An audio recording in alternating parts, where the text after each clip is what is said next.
Assalamualaikum warahmatullahi wabarakatuh. Jumpa lagi di channel Ayo Belajar. Bagaimana kabarnya hari ini? Semoga tetap sehat dan selalu semangat ya.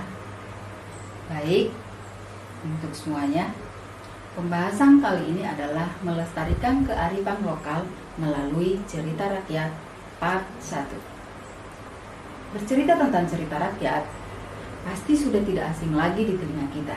Mengapa? Karena sering mendengarkan lewat diceritakan ataukah membaca sendiri ceritanya. Cerita rakyat itu memiliki banyak ragam. Salah satunya adalah hikayat. Nah, hikayat merupakan sebuah teks narasi yang berbeda dengan narasi lainnya. Berbeda. Oh, karena hikayat itu memiliki karakteristik tersendiri. Ini karakteristik hikayat. 1. Kemustahilan. 2. Kesaktian. 3. Anonim. 4. Istana sentris. 5. Menggunakan alur berbingkai. Baik, mari kita ikuti penjelasannya. Sebelumnya, silahkan yang punya buku Bahasa Indonesia kelas 10 bisa dibuka di materi bab 4 dan membaca hikayat Indra Bangsawan. Bisa juga mencari hikayat yang judulnya Indra Bangsawan di internet. Oke?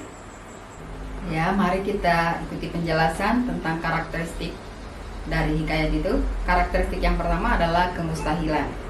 Kemustahilan itu artinya hal yang tidak logis atau tidak bisa dinalar.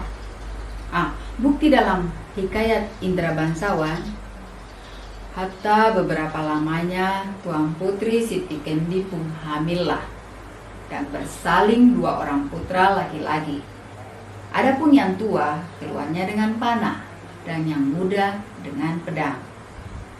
Mustahil kan bayi lahir disertai dengan pedang dan panah? Itu untuk karakteristik yang pertama. Itu menandakan bahwa di situ terdapat kemustahilan, tidak bisa dinalar dan tidak logis. Selanjutnya yang kedua, kesaktian. Kesaktian itu menandakan kemampuan, kekuatan yang terdapat dalam diri para tokoh dalam sebuah cerita. Misalnya di hikayat Indra Bangsawan. Indra Bangsawan mampu mengalahkan Buraksa. Buraksa adalah seorang raksasa. Berarti Indra Bangsawan memiliki kesaktian. Karakteristik yang ketiga yaitu anonim. Anonim itu maksudnya tidak diketahui secara jelas pencerita atau pengarangnya.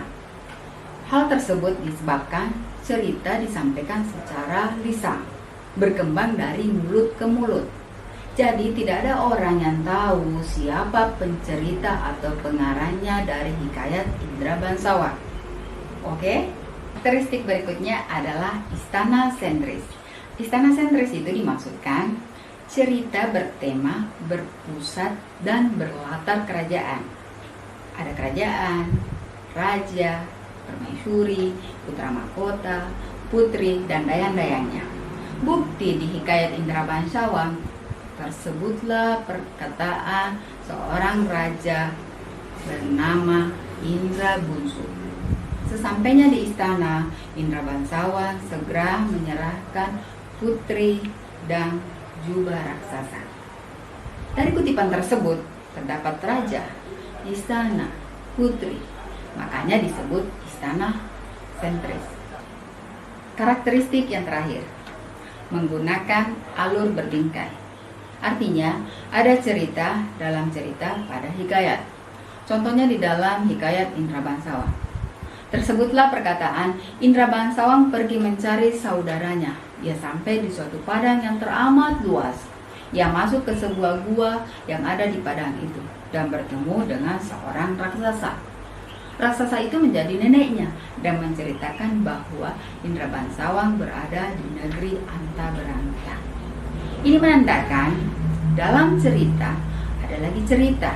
Itulah yang disebut dengan alur berbingkai. Oke, bagaimana untuk part 1 ini? Semoga dapat dipahami dan dimengerti. Nanti dilanjutkan di part berikutnya di channel Ayo Belajar. Tetap jaga kesehatan dan tetap semangat ya. Saya akhiri dengan ucapan Assalamualaikum warahmatullahi wabarakatuh.